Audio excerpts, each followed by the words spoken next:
So we're going to do a very, very fast run through. This is just an overview. It's not in depth. We're just touching the surface. And if you feel we're not going deep enough, you're right. If you want to go deeply, then we would suggest that you get our book. We also plan to have a complete in-depth course. If you would like to get information about the upcoming book and course, you can put your information at this link. Or you can just take a picture of this handy dandy QR code, which will also take you to that link, and you can put in your information, and then we will let you know. You will not get an immediate like boom reply. We're not Amazon, but you will get information when the book is released and when the full course is available. All right, now we're going to go on our run through. So I'd like you to imagine that your daily life has gradually come to include the practices and activities you've always dreamed of. You love the work you're doing, what you're producing, and how you're making a meaningful contribution. Your work is bringing you the kinds of prosperity that truly enrich you and that you joyfully share with others. So to achieve this, we're going to look at the ancient career Dharma in 4 main areas. And this kind of expands. So the first is very, very personal. We identify our ideal career type and prosperity field. Our career field and prosperity type. Now, once we have that, a lot of people say, well, that's all I need to do. No, not if you want to do the whole Dharma. Then you want to go a little broader and learn the secrets of making your work deeply meaningful. Then a little broader than that and progress toward Dharmic mastery. And then you can look at the whole system of livelihood, career economics for peace and prosperity. Now, these 4 expanding understandings of Dharma encompass 9 principles of career Dharma. These are 9 principles that exist every time there's a material creation in all the material universes. They are the basic principles of truth. And again, we're just going to be touching on them today. These are connecting our nature with our livelihood, advancing through life while nourishing our nature, extending our prosperity to others, ethical and meaningful work of value, delight in cherishing our prosperity and field of work, having celebrations of the sacred in our life and work, being above the shades of ego, maintaining societal balance, cooperation between the fields and competition within the fields, and all-inclusive sustainable prosperity. Now, putting together those 4 main areas with the 9 principles, we have this handy dandy thing. Here's our 4 areas, 1, 2, 3, 4. And here are our 9 principles, spelling career Dharma. Isn't that nifty? I think it's really nifty. All right, a little memory aid. Now we're going to go through these one section at a time. So first, let's go through the beginning section, ourselves. Understanding my prosperity type and career field. And this involves 2 principles. So let's look at the first one. Connecting our nature with our livelihood. That's principle 1. Now, how many of you know of cash-rich people who are unhappy?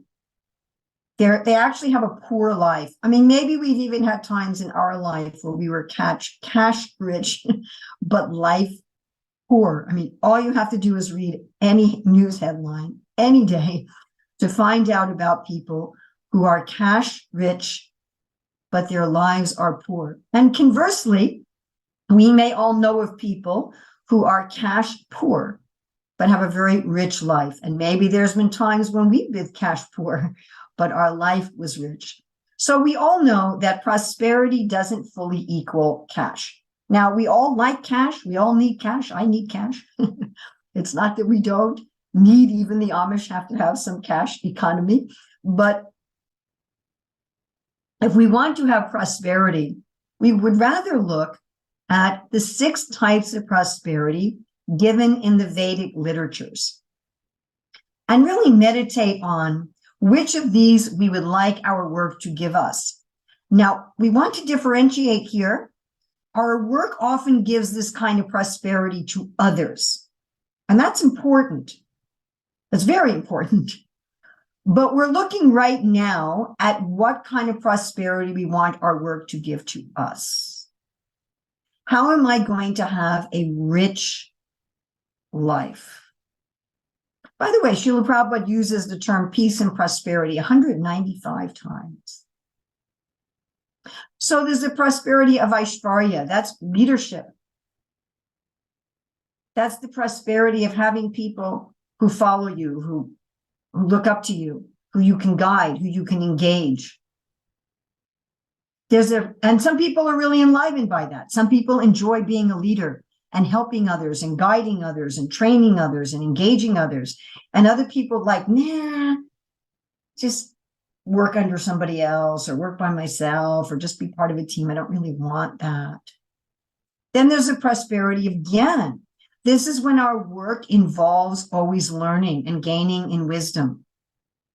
There are some kinds of work where in order to do the work nicely, you have to be constantly learning. There's a lot of other kinds of work that once you know the basic elements of the job, that's kind of it. You really don't need to gain that much more. So some people are innately curious and they always want their job to be filling them with knowledge as part of their job. And other people are like, that seems like a burden. Then there's virya. Some people have jobs that fill them with strength.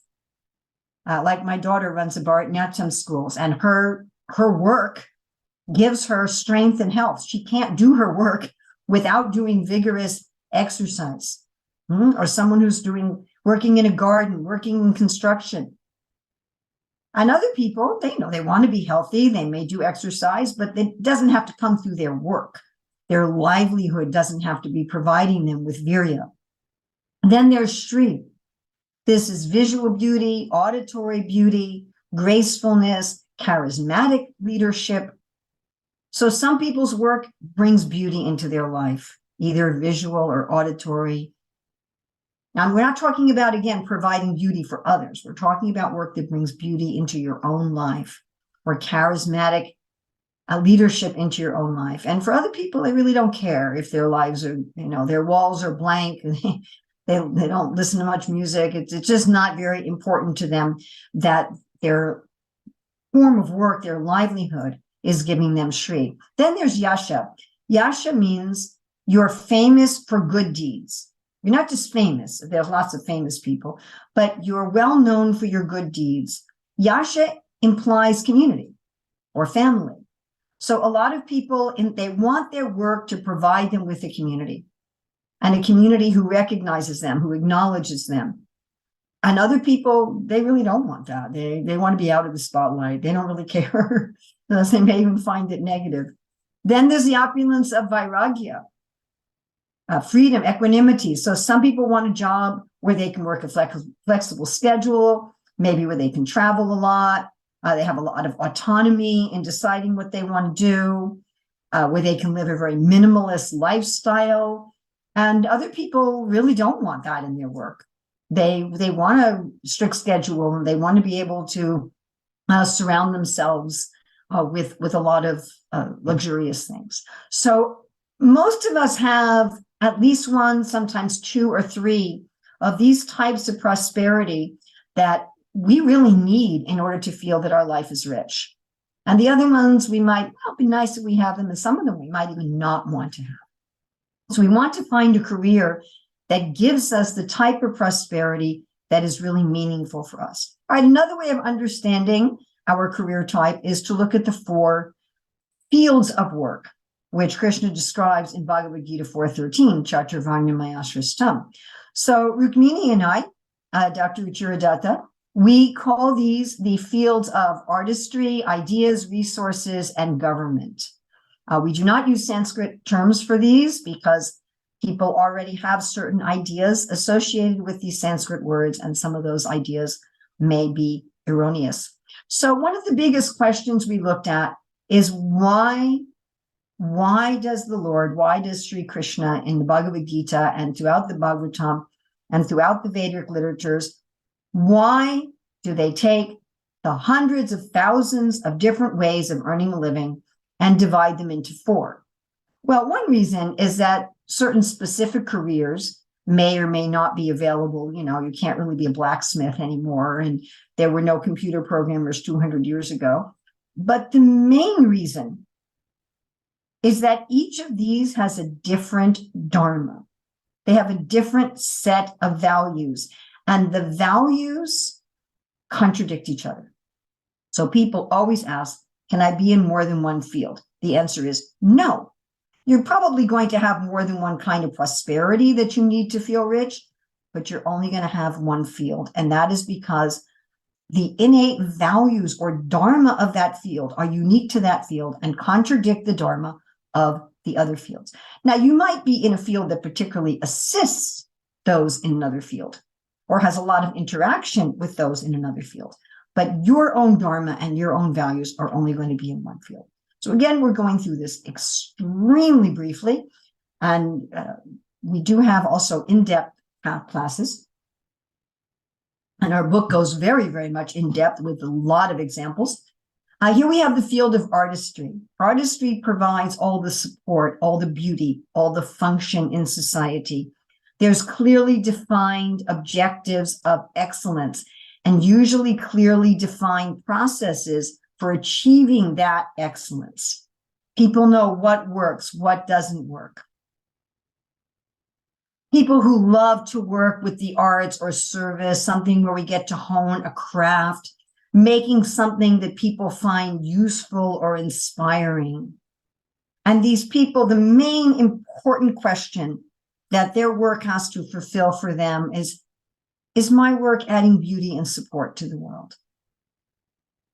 Now, everybody might want to add support, but those are the main questions that designate the values of those in this field. Am I adding beauty to the world? Am I adding support and functionality to the world? Okay, another field is the field of resources. These people are expanding wealth and profit. They're absorbed with how to use resources efficiently and effectively with the distribution of profits. There's much more abstraction in this field than in artistry. Concepts of an ideal worker in this field can vary considerably from one culture to another, and even within a culture. And measuring success in this field is going to have some variety within a culture and from one culture to another. The Bhagavatam describes these people as always thirsty, not like for water. But in other words, they always want to expand. This is the only field where they're generating the resources for society. People in other fields use those resources, move them around, redistribute them. This is the only field where they're creating them.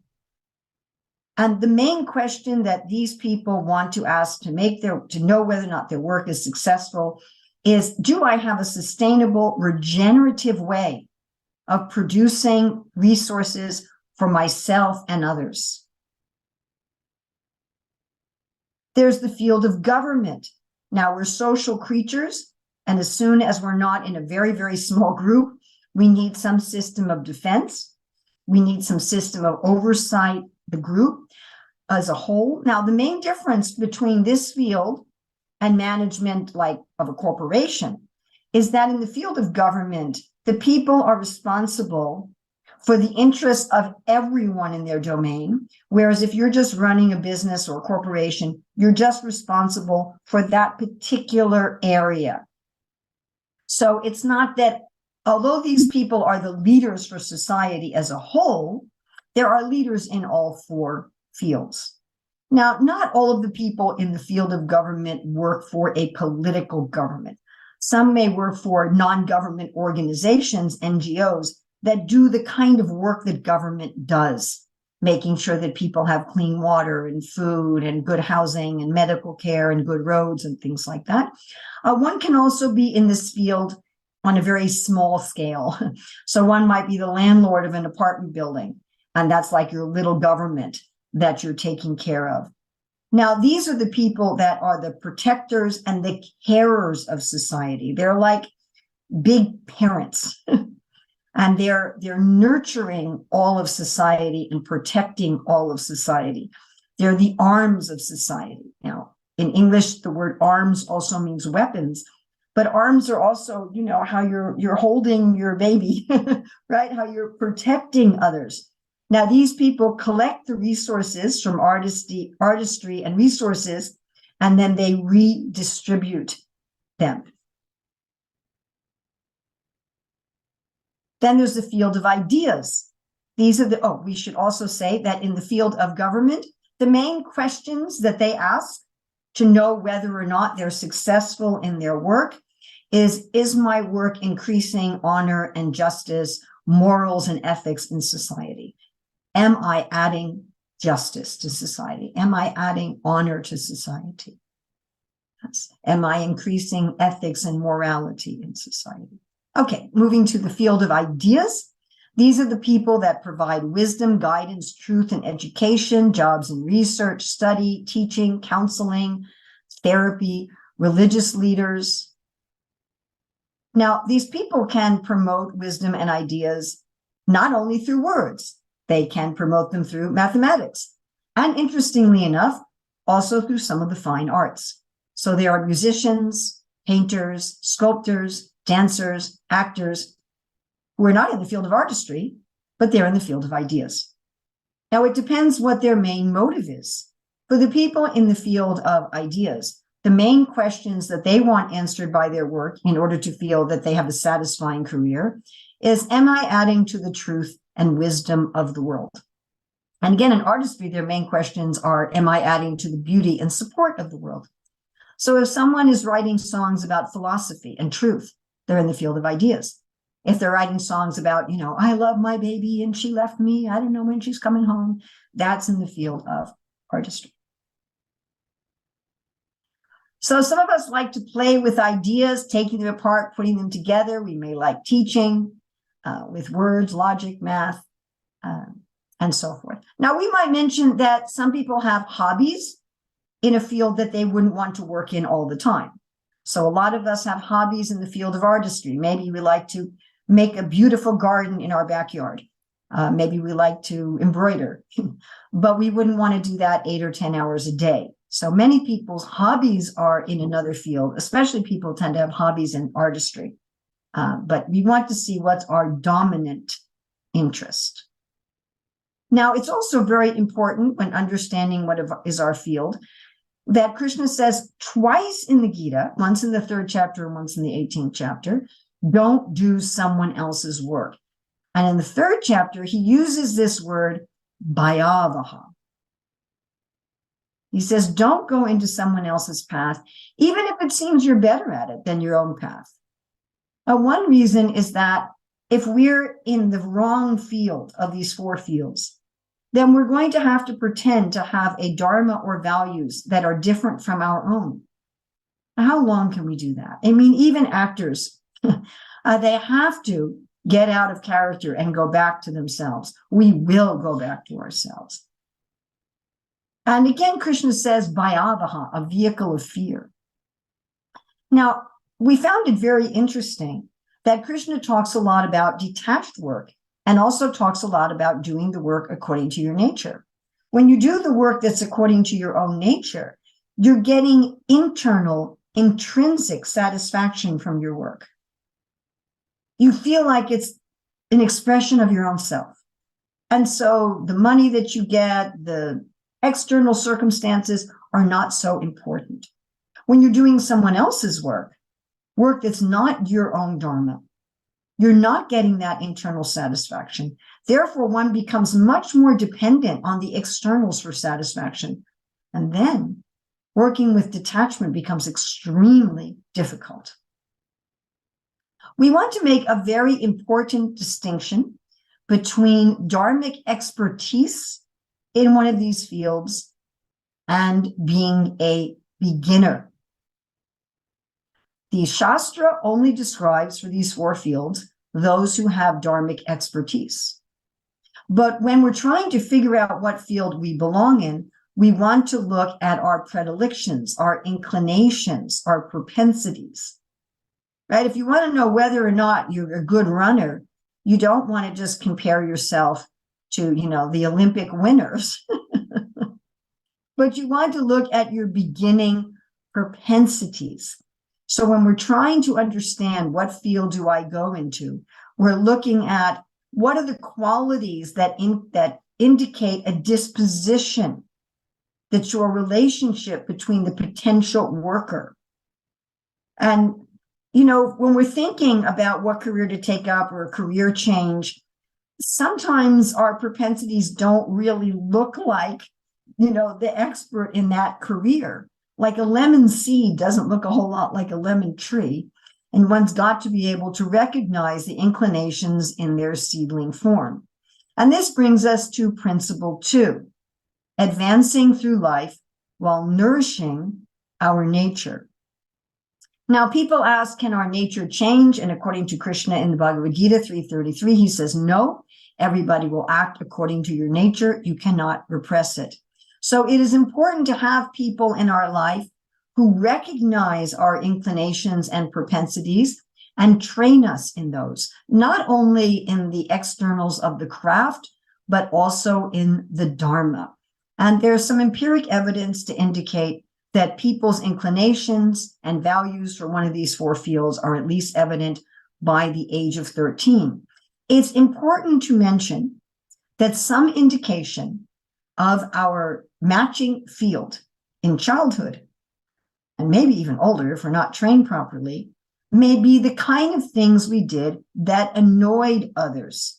Now, you remember we have this, Krishna says you can't repress your nature, right? So if you have a child who doesn't know how to display their nature properly, they may just annoy people. So there's a story, you can see a story on YouTube of this guy who was always getting in trouble in school for making noise during class.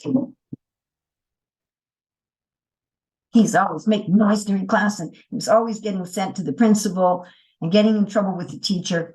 And one day when he was 10, his teacher took him aside after class. He said, oh, I'm in trouble again. He said, no, have some drumsticks. Learn to be a drummer.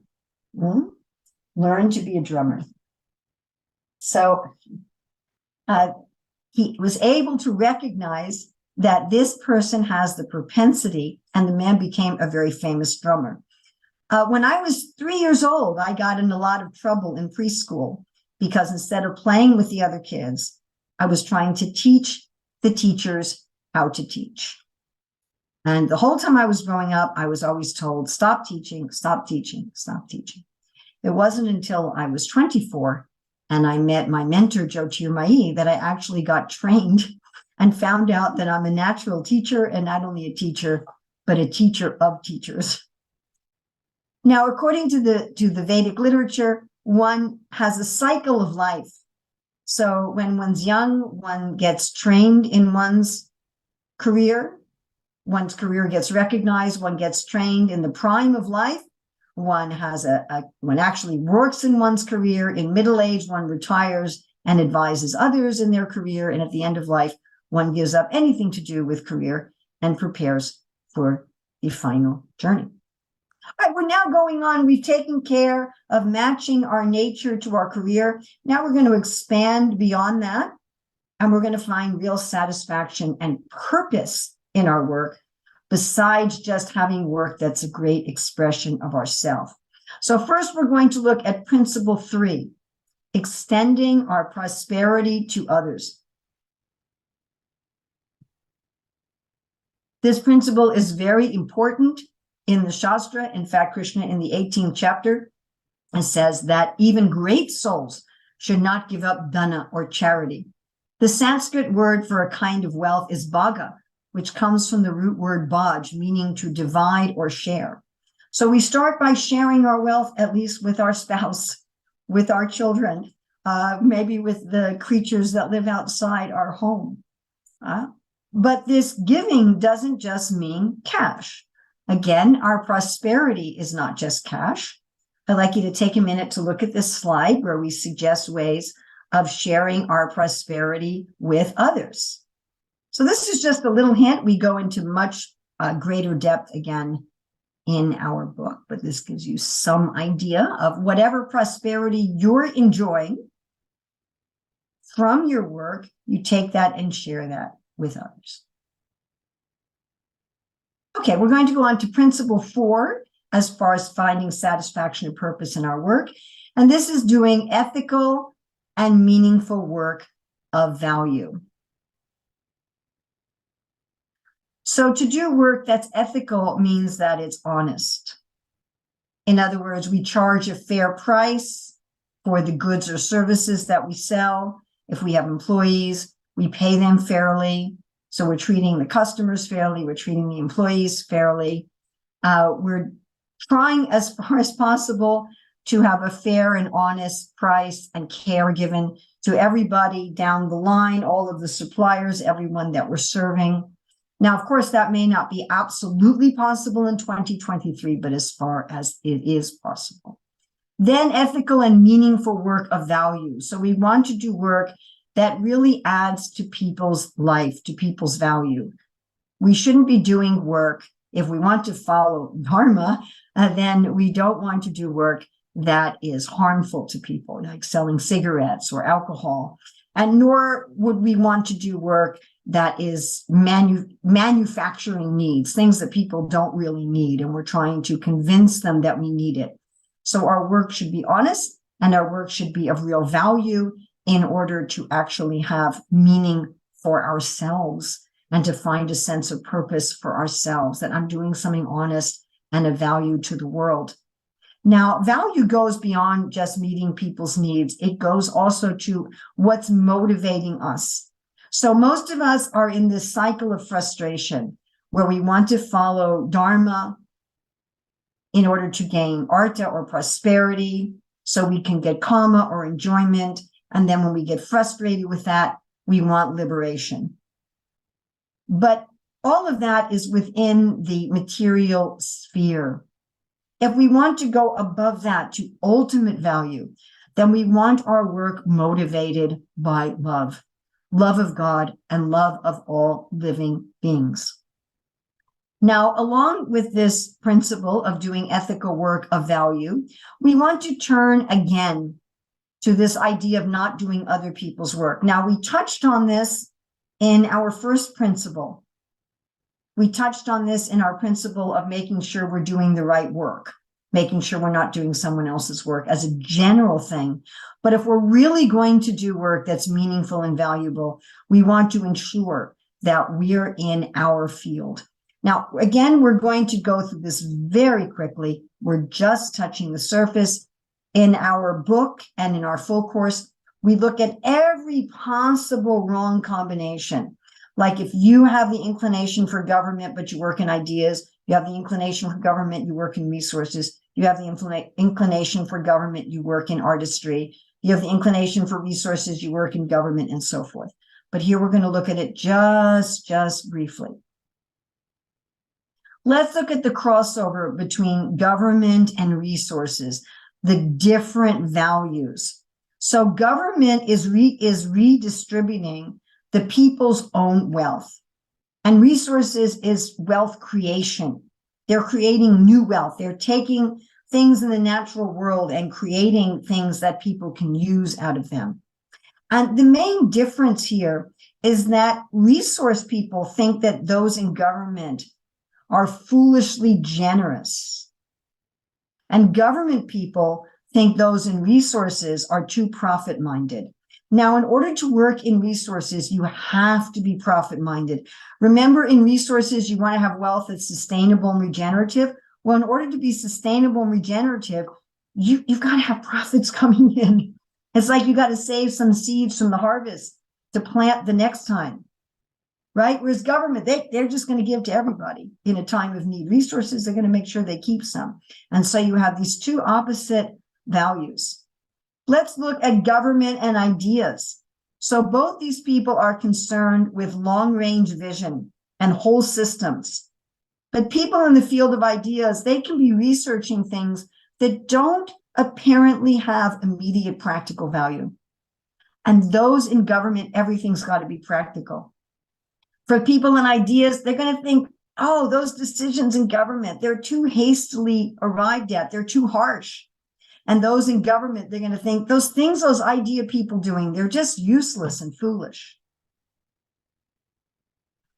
Let's look at ideas and resources. So to people in the field of ideas, people and resources are going to appear really profit-minded and selfish. People and resources are going to think, people who have the nature of ideas are going to think work and resources is materialistic, basically, and self-centered.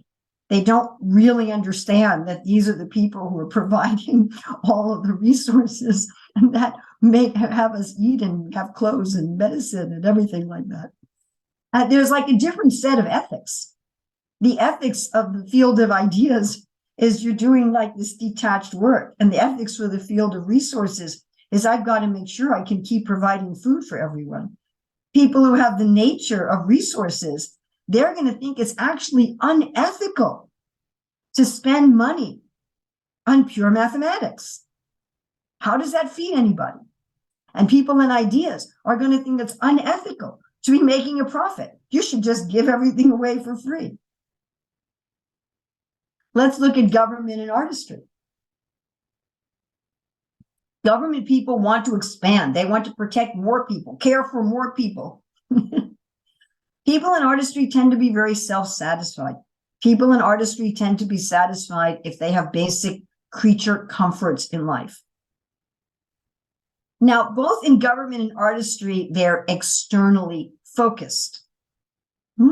But still, you have this pull between being self-satisfied and wanting to expand and care for others. People in artistry are going to find that annoying. Why do I have to take care of all these? I'm just happy taking care of my family and my craft in my house. I don't want to take care of all this stuff. And people in government, if they have to work in artistry, they're going to feel confined. But I want more. And those things are going to be in conflict. All right, let's look at ideas in artistry. This is a cross that the Shastra says absolutely should not be done. Now, what's interesting is that both people who have the predilection for ideas and those who have the predilection for artistry tend to be very self-satisfied. They tend not to be ambitious, whereas those in resources and government tend to be ambitious. In artistry, again, the satisfaction is in the externals. Do I have a warm house? Do I have nice food to eat? Do I have a nice romantic partner? Do I have a job that I like? Am I expert in my craft? Then they're satisfied. People in ideas, however, are self-satisfied because they're satisfied with the workings of the mind. So the people in ideas don't really care about, do I have a comfortable home and do I have a nice partner and they don't care about that as long as they're satisfied within. So it's a very different kind of inner satisfaction that's actually contradictory for each other. And those in artistry, they're providing all the pleasure for society. Think about the people in artistry, they're providing all the salt and spicing in food. But people in ideas, they're providing detached wisdom. They're like the eyes of society. And you know what? You don't want to put salt and spices in your eyes. Let's look at the crossover between resources and artistry. Now, both of these fields deal with the practical needs in society, but those in artistry tend to focus on craft, quality, and the satisfaction of a job well done. Those in resources focus on profit, expansion, and quantity. If somebody with the mentality of resources works in artistry, they will tend to automate it. They'll make it into a factory. If somebody with the nature of artistry goes into resources, they won't have the predilection for sustainable regenerative wealth. They won't be looking at the big picture. And therefore, they may make money by polluting the environment. All right, now that we've taken care of connecting our own nature with our propensity type and our career field, and now that we have work that's meaningful and full of purpose, now we're going to go out a little further. We're going to progress to Dharmic mastery. Now here we have 3 principles.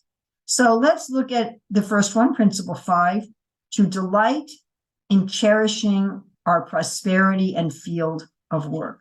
So not only do we know what our prosperity type and field of work is, but we're going to be cherishing it. Now, all the six types of prosperity, they're all gifts from the earth and the universe. They're actually all expansions of Lakshmi Devi or Srimati Radharani. None of these kinds of prosperity do we create out of nothing. So we want to cherish them so that they will still be in abundance. We don't want to cut off the head of the goose who laid the golden egg or chop off the tree that's giving us fruit. In a general way, everyone, it means that we take care of our physical body, we take care of our mind, we make sure we do things that bring us joy and do what we do joyfully. We take care of those who we work with, those who work under us, those who work over us. We deal suitably with everyone with kindness, mercy, and compassion, with friendship, with respect, with civility. We make sure that we take care of the environment, that our work doesn't harm the land, the sea, the sky. In our book, we look at specific ways of cherishing whatever kind of prosperity we enjoy. And again, I'm just going to take a minute and you can take a look at this slide.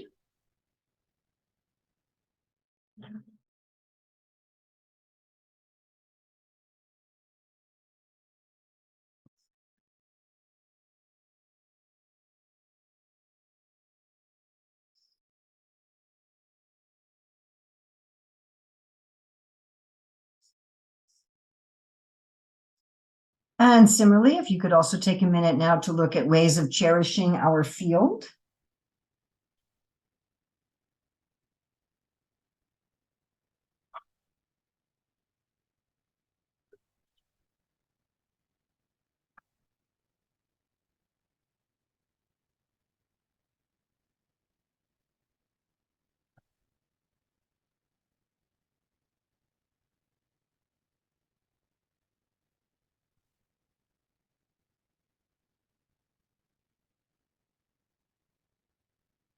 We're going to go on to principle 6 as far as progressing to Dharmic mastery, and this is having celebrations of the sacred in our life and work. Now, in this regard, we particularly reference Bhagavad Gita 3:16, where Krishna says, Evam pravaritam chakram. And Srila Prabhupada talks about this in a lecture on this verse. He says, now this circle, this moving circle, is just like the potter moves the circle to make production, you have seen. Similarly, we have to move the circle. Circle means it is meant for moving. So anyone who does not move the circle of activity, then his life is full of sin. Now, nature naturally moves. Nature, the plants, the animals, they take from nature and they give back. We humans need to make a specific effort to give back to nature, to give back to the divine, to give back to Krishna. And this can be done in many ways. Every human society has some system of religion, some system of spirituality, whereby one is regularly having celebrations of giving back to the divine, however one understands the divine, whether as the universal form, as the Brahman, as the Paramatma, or as Bhagavan Sri Krishna, whether one is doing that through Karma Yoga, Jnana Yoga, Dhyan Yoga, or Bhakti Yoga. And ultimately, we should have every moment of our life be a ceremony of connection. But at least on a regular basis, we want to have those ceremonies if we're progressing to Dharmic mastery in our work. The 7th principle, as part of progressing to Dharmic mastery, is to work above the shades of ego. So as conditioned souls, we are beset by tamas, sattva, and rajas. Tamas makes us feel, yeah, I'm a good person because, I'm not ambitious. I just take care of my family and my life. And, I just like to do whatever's easiest. And sattva is, I'm a good person because I'm in balance. I'm in harmony. I'm very spiritual. And rajas is, I'm a good person because I'm changing the world and I'm ambitious and I work hard. So we don't want to do our work in any of these stages of ego. Think of Rajas as a dark curtain over your window, Tamas as a translucent glass, and Sattva as a clear window. But all of these represent the dark side of our work. We don't want to pull from these shades of ego for our work or be identifying with them. Rather, we want to work above them. And here's an example. We were talking about giving in charity as our third principle of career Dharma. So in Tamas, you're giving to the wrong person at the wrong time, the wrong place, or you're giving to the right person, but like, here, take this charity. In Rajas, you're giving to the right person, the right place, but you're like, I'm going to get some back, right? Or I really wish I didn't have to give. I'm giving this just because my boss told me to. In Sattva, you're doing, I'm giving this because it makes me feel so good and harmonious inside. And in Bhakti, you're saying, I'm giving this to please Krishna. One can also look at the shades in the work itself, right? When we're shaded by tamas, we're disengaged, deceitful, lazy, morose, procrastinating. When we're working in rajas, we're attached. We're really affected by joy and sorrow, always buffeted by happiness and distress. When we're in sattva, we're without attachment, great determination, without wavering. But we want to be above all of those. Nicely explained in Bhagavad Gita 3:30, where Krishna tells us 3 things not to do and 3 things to do. 3 things not to do. Don't try to enjoy the 6 kinds of prosperity on a merchant type of mentality in material consciousness. Don't think you're the owner of anything. And don't be lethargic. 3 things to do. Dedicate our work to Krishna, to the ultimate source. Always be aware that I'm a spiritual being and work according to my nature. Right, we've gone from connecting ourselves with our nature, having work that's purposeful and meaningful for ourselves, and progressing to dharmic mastery. Now we're going to look at the whole system. And there's 2 principles in looking at the whole system. This first one, principle 8, is maintaining societal balance, cooperation between the fields, and competition within the fields. So we want to have cooperation. People and ideas, train and guides. Government approves licensing and accreditation, may also provide venues and facilitators, right? People in resources, they organize, direct, and distribute the flow of money, materials, and energy. People in artistry have joint endeavors with those in the other fields. Each field acts as a check and balance on the other fields. People and ideas, they hold those in government to the rule of law. Government regulates through laws. Resources regulates through the throw of money, and artistry through their numbers. Let's look now at competition within the field. So there should be cooperation between one field of another and competition within the field. And Prabhupada said, competition gives life. I mean, in theory, doing our best is always worthwhile for its own sake. But in practice, when we have an opponent that encourages us to do our best, focuses our mind, invigorates our efforts, seeing others do great things can remind us of our own potential and inspire us to probe the edges of our own abilities. Now, this should be a sportsmanship type of competition. It shouldn't be something based on envy or predatory. Just like you go to the jewelry district, there's a lot of jewelry shops. You go to the fashion area, there's a lot of fashion shops. But the idea is that this should be a caring, exciting, and respectful competition. Competition in artistry has led to so many inventions that ease and inspire our lives. Plastic masterpieces of art, architecture, and music, higher quality of trade and craft work. Competition in resources. It's what enabled our population to come to 8 billion while making sure most people have their physical needs met. Efficient and effective ways of transporting supplies all over the world. Technology to jump forward. Competition in government. It's enabled most of us in the world to live safe from criminals and aggressors, a variety of public services, all different types of political systems that people can experiment with. Competition in ideas. leads to sound and coherent philosophies, theories, worldviews, and religions. Scientists competing enlarge our state of knowledge. Competition between religious and traditional groups have helped us to enhance or revive the purity of our traditions and also to adjust to changing circumstances. And our last principle, principle 9, within this whole system for peace and prosperity, is to have all-inclusive, sustainable prosperity. Modern economics has been divorced from the land. We live on a finite earth with finite resources, and any kind of livelihood for the human beings has to be based on an overall system that is sustainable to provide prosperity for everyone, not just a few at expense of the other.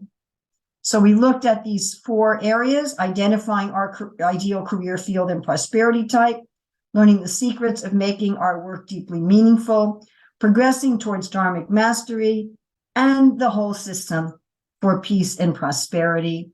And within these 4 groups, we have the 9 principles: connecting our nature with our livelihood, advancing through life while nourishing our nature, extending our prosperity to others, having ethical and meaningful work of value, delight in cherishing our prosperity and field of work, having celebrations of the sacred in our life and work, above the shades of ego, maintaining societal balance, cooperation between the fields and competition within the fields, and all-inclusive sustainable prosperity. Again, if you'd like more information, please sign up for our mailing list. You will not immediately get an email, but you will be on our list to find out about our very soon to be produced book and more extensive course. Thank you so much, Urmila. This is amazing. I'm kind of blown away by all the details, and you could tell everybody was trying to capture all of the information. So now, Vaishnavis, we're going to move into our breakout groups. And I'm just going to briefly mention the breakout questions before I pause the recording. For those who will be watching this later on YouTube. So our breakout questions are, which one of the 9 principles of career Dharma do you feel would help you most in your life right now? And I believe if Rukmini, Devi Dasi, if she could post those principles again in the chat, that would be helpful. I will also be posting the questions and those principles in our Urban Devi WhatsApp groups for you to be able to view while you're in your breakout groups. And also what field resonates with you. So please take a look, and I'm going to pause the recording. Okay, so welcome back, everyone.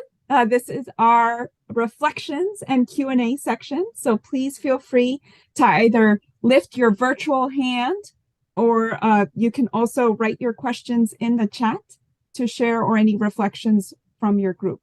So don't know if anybody would like to start. Oh, Patricia, yes. Would you like to start? Please unmute yourself and get started. Hi, thank you. First, I want to say how appreciative I am of this session. It was exactly where I needed to be today. So just briefly, my background is in healthcare marketing and project management, and I did that for many years while also being a caregiver for my mom. And when she passed away in 2014, I left that to kind of explore, who am I without this caregiver label? And that led me to train as a health coach, as an interspiritual minister. And what I was sharing in the group is I absolutely loved, my heart was so filled, and I felt such a deep satisfaction with doing that work with women, helping them be healthy, connect with a spiritual life. But I was not making money to pay my bills. And so I am now back in a regular job, and I feel so miserable. So this is my struggle. I feel like it's a fight between my inner joy and peace and having the finances that I feel like I need. So this exploration was really helpful to me. Thank you. Thank you so much, Patricia, for sharing so openly and seeing how this all connected to you. So I see that Mahalakshmi has her hand up as well. Would you like to share? Okay. I've been in the same team as Patricia. So anyway, we were talking about a crisis that we experienced in a specific moment. I did. And that was when my kids grew up, and my service in management of the farm where I'm staying right now was over. And then I found, what is my contribution in life? I was in such a crisis. And it was then when I already had met her, but it was that moment when Urmila Devi came into my life. And I was so happy because we were traveling together and I was translating for her in Spain. We were traveling around. I had invited her, although I didn't know her much at that moment. And for me, it was just, wow, this is perfection in my life. I am just repeating into our language, into giving an opportunity to persons who cannot understand English speaking language to understand these important matters. So for me, that was perfection, to engage my ability in a way that is most beneficial to others. And for me, that was a revelation in my life. And since then, I am engaged mainly in this, in translations, and also, although now with the pandemics went a little bit behind, but producing Prabhupada's books into audios and maybe other stories as well that we have there in the scriptures. So that was a revelation. So I really recommend to get into understand what is our nature and be able to maintain and survive and live by that and being engaged in that way. Thank you so much, Mahalakshmi. And as a native Spanish speaker, I just want to give my pronouns and thank you to you for doing that service for our community. It's so needed and so special. Thank you so much. And I see that Madhu Devi has her hand up, and I believe she is coming to us live from Vrindavan. Is that correct? Yes, I'm like, no, because I'll smudge down from Hare Krishna, Dharma pronouns, Urmila Didi, and everyone, Hare Krishna. I guess I'm wondering like how to find the balance, because like I'm choosing like a Dharma career. I do publishing. I think people know me. I'm from Devi Books. But like I fund the whole thing myself, and I want to surrender and just be like, this is going to be my only income, and like Krishna's gonna provide for me, and like incorporate in my chanting this kind of Sharanagati, and like Krishna's my only maintainer. But I really struggle with it like every day, and I somehow still have roof and food and prasadam and association. But like to be honest, I feel like I'm like giving my everything, and like people, even devotees, are like not as supportive as I would like hope them to be.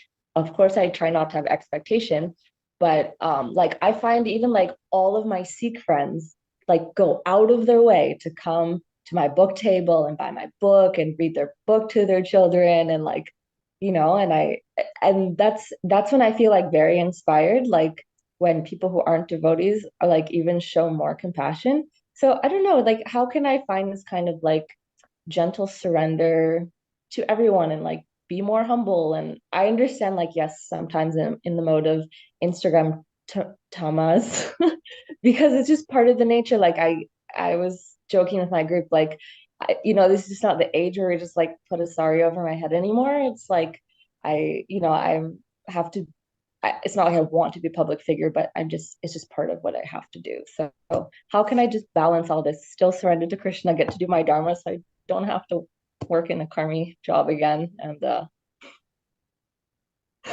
yes. Rukmini, what are your thoughts? Request. Yes, and I actually was just I just put some advice in the chat for Patricia also, and I think that it's probably applicable to many people. So we talk in our book about some avenues. We sort of touch briefly on avenues for transitioning gradually. Like it doesn't necessarily have to be an all or nothing decision because it's based on one's circumstances, like how big of steps one is able to take at any given time. And on the other hand, we're also but we fully support working according to one's nature. So if you're finding that you're not, getting support, from others, at least know that we're cheering you on, and we're working on also, how else, what other concrete options we can offer to support people in that, like, more kind of consulting or our course and so forth. But yeah, so it I don't know how personal you want to get just on this public Zoom, but yes, there are options for getting and yes, other people may not always understand, because career dharma is not necessarily very well known even among the devotee community yet. So hopefully with this publication we'll help people to provide that support. And so, did you have anything you wanted to add? Well, I was just thinking that part of the mentality of those in the field of ideas are not being that concerned with the externals of life. It's part of the values. And I think they're really kind of parallel lines, that when you're doing work in the field of ideas, your main satisfaction is, materially speaking, in your mental and intellectual work. Now, in all four fields, to work above the shades of ego mean that you're working for the satisfaction of the divine. You're working for the satisfaction of Krishna, and that there's this trust that I'm going to get the prosperity that is due me and that the Lord wants to give. At the same time, there's a lot of different ways of earning a living within each of the four fields. And so if there's a particular way of working in, if you're in the field of government and there's a particular way of working in the field of government that's not netting you enough money to buy food, then you want to look for another specific job in the field of government. That's the point. So not to go out of your field. If you're in the field of resources and some way isn't generating enough income again for you to pay your rent, then you want to look for something else that's within that same field, but you don't want to go outside of that field. Does that help at all? Muddy. Does that help? And everybody's got to trust that they're being maintained by Krishna. Everybody should be working above the shades of ego. And so everybody should be trusting that I'm being maintained by the divine, because everybody is being maintained by the divine. It's an acknowledgement of what's already there. You're not really being maintained by your paycheck, even if you work at a job and get a paycheck. So it's being comfortable with what is and saying that I'm being maintained by my source. And there's some trust that each of these fields has a place in the universal body. So some trust that the personality of the form of the universe, as Kunti calls Krishna, the personality of the form of the universe wants those of us that are heart muscle cells to be in the heart, and wants those of us who are stomach cells to be in the stomach, wants those of us who are brain cells to be in the brain. That's the desire of our source. I mean, I want my brain cells to be in my brain. I don't want them to be in my lungs. That would be awful. And so if we're doing work that's the best expression of ourselves, that we will get help. That means that our desires are in sync with Krishna's desires. Throughout the Bhagavad Gita, it is said, work according to your nature, work according to your nature. So when I say, yeah, I want to do that, then that means automatically I'm in sync with reality. And then the ultimate reality will help us. But again, one may need to shift within one's field. And I've seen that. Sometimes it means people are working in the wrong field. I've seen people think, well, I should just go out and chant on the streets and that God will supply me with my food. But that wasn't they weren't working according to their nature. So sometimes that's the problem. Sometimes we're a, lung cell trying to be in the heart. And other times it may be that we need to shift within the field. Maybe we need to to see, okay, what else in my field is something that I could do that would generate enough income. Unfortunately, we can't necessarily get everybody in the world to appreciate what we're doing, whatever it may be. No, sometimes there may be a shift. Also, another thing one may want to study is how to find those people who do appreciate you and who are willing to compensate you for it. And I just took a 12-week course in designing courses. And one of the things they emphasized was how to find your people, how to find people who do appreciate, how to find those people who do resonate with you. And part of doing that may be fine-tuning your own message, fine-tuning who your, for lack of a better term, market is, who's your audience, who are you trying to reach? And these kind of skills can be learned, identifying who your audience is, and then how to approach that audience in a way where they're going to say, wow, this really meets my needs, and I want to pay for it. I want to give something for it.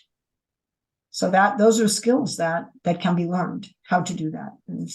A lot of that is a question of packaging and presenting. How do you present yourself? How do you present what you're doing? Are you presenting what you're doing according to what you think people want to hear, or are you presenting what you're doing according to what you know people really need and what people are really going to resonate with? And then are you going to the right people? Now, generally, when you do that, then you'll find that everything works.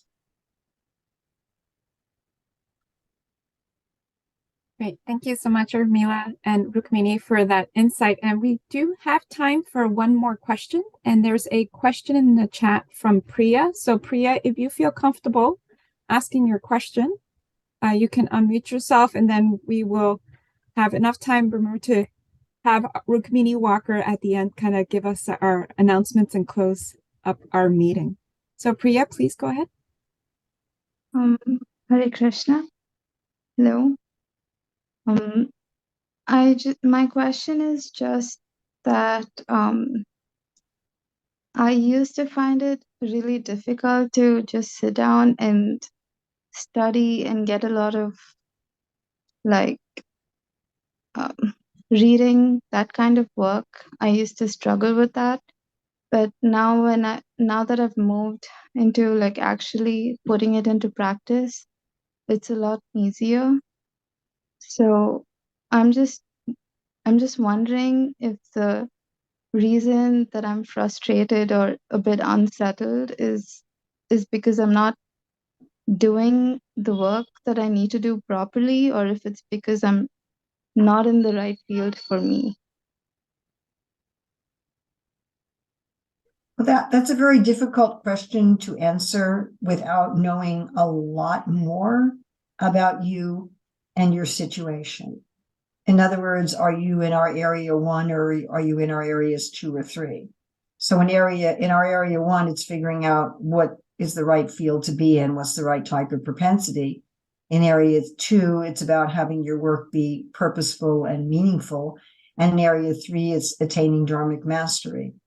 So you really can do some introspection, first of all, to ask, am I in the right place? Am I in the right place for me? Is the work I'm doing an expression of myself? And then if the answer is no, you go back and work on that. And the answer is yes, then you want to work on the other things. You want to work on principles 3 through 7. Things like, am I sharing with others? Is my work honest? Is my work really adding value? Am I including celebrations in my work? Am I working above the shades of ego? Am I working as a soul? You want to ask those sort of questions then in order to really do your work dharmically. And I think it's very good that you brought this up, because there's a lot of people who really don't know what they should do, or they don't think they're in the right place. And then there's people who are in the right place, but they don't know how to work in that place in a way that is dharmic. But again, without doing, one-on-one coaching, I'm really, I think that's hard to answer. Rukmini, do you want to add anything to that? I think that you put it very well, and we would need to have more information than there's time for here. So more kind of one-on-one consulting to give a more specific answer. Perhaps what we could do again, Rukmini and Urmila, is to post the link for people to be able to sign up for your email list. So Vaishnavis, you can sign up for their email list, and then that way you can continue to follow up with them, find out when their book is coming out, and then also just be more in contact with them. And we'll also find out from Urmila and Rukmini what are the best ways to share in our WhatsApp group their contact information, so that if anybody wants to reach out either through their websites or other means of connecting. So I don't know if we have time for one more question. Rukmini, Walker, did you want to share anything before if we take another question? Yes, please take the other question, and then I'll share about next Okay, month. great. So Mala, you had your hand up. Thank you so much. Would you like to unmute and ask your question, please? Sure. Thank you so much, Andrea. Hare Krishna, everyone. My question is, what if you really enjoy the work that you do? Like you feel like it very much aligns with who you are. I've been working for this nonprofit organization for about 4 years now, but what has essentially happened is that I started basically some of the people that I work with are very toxic, and that has essentially affected the way I work and the way I think about the organization and just overall my well-being, and I was wondering if there was a way that I could, so I'm considering leaving. So I was just wondering if there was a way that I could balance the two, because I've really been trying since the beginning and it's been difficult, because these people are a little bit higher up than me. So they have a little bit more power. And I feel like if I were to be vocal about the situation, nothing would actually get done because it is a nonprofit. And you know what I mean? We are each other's crutches. So that's just something that I'm struggling with, because it's gotten pretty bad. Because it's so subtle as well, so I was just wondering if you had any advice on how to kind of deal with that. It sounds like the principle that's a problem for you is the cherishing one, cherishing our prosperity and field of work. That's what it sounds like. So it sounds like you know your prosperity type, you know your field of work, and you're doing work that's ethical and that's meaningful. But you're in a situation where other people are not cherishing what they're doing and cherishing each other. Is that a correct understanding? Yes. Like the people, so I'm not in it for the money, whereas the people are. So there's some people that are, and that's, bothersome. All right. Well, then they may be working in the wrong field. It sounds like they're out of their field, because whenever anyone's in it for the money, that means they're into it for externals. See, even people who are naturally in the field of resources and are very inclined to make money and to keep expanding money, their mood is to provide prosperity for society. That's their mood. Their mood is to provide sustainable, regenerative prosperity for society, not just to Those make with money. dharmic expertise. Yes, thank you, Rukmini. Yes, those who have dharmic expertise in the field of resources. So then the question for you, Mala, it's Mala, yes? Yes. Is to ask, is it possible for me in this environment to work on cherishing my prosperity type and field of work, regardless of what my colleagues are doing? Can I, as an individual, do that aspect of dharmic work? Or do I need to relocate myself to do similar work with other people who are rightly situated? And I can't answer that question for you, but that is the main question. Rukmini, do you have some other insight on this?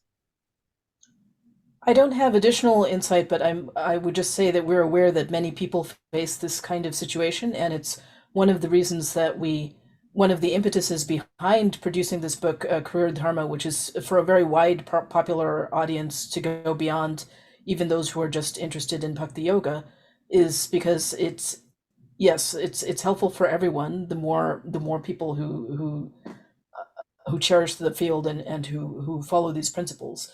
It's not just necessarily for those who are already on the path of divine love.